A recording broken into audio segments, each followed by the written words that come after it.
This is the intermediate algebra video for writing linear equations. Here's our first example. It says the sum of two numbers is 12, their difference is 6. What is their product? So when we hear the sum of two numbers, we're thinking addition. So if we have two numbers, x and y, and we know that we add them together and they equal 12, their difference, which is subtraction, x minus y, is 6, but we want to know what is their product. So that would be x times y. But first, we need to know what is x and y. We have here two equations, two unknowns, so we can solve and find x and y. If we look right here, our y's, one is a positive, one is a negative, we can just add these two equations.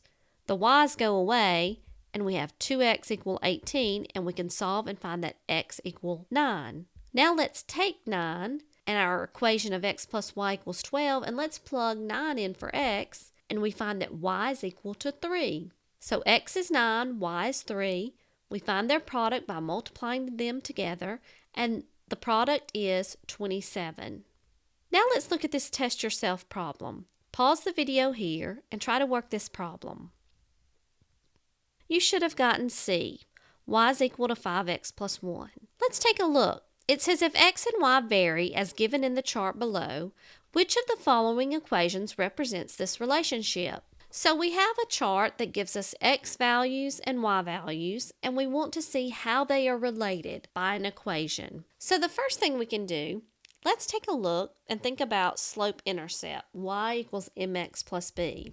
If we look at slope being the change in y over the change in x, if we can look at these values and we can say, is the change in y over the change in x constant? That would be a line. So let's look at the change in x.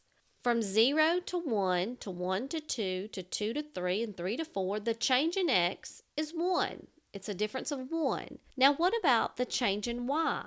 From 1 to 6 is 5, 6 to 11 is 5, 11 to 16 is 5, and 16 to 21 is 5. So we have a constant change in y of 5. So yes, so our slope would be the change in y over the change in x, which is 5.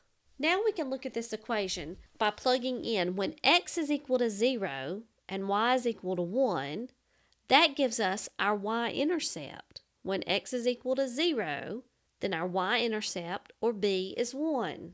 So we can plug into the equation y equals mx plus b with the numbers that we just found. We found m to be 5 and b to be 1. So y equals 5x plus 1.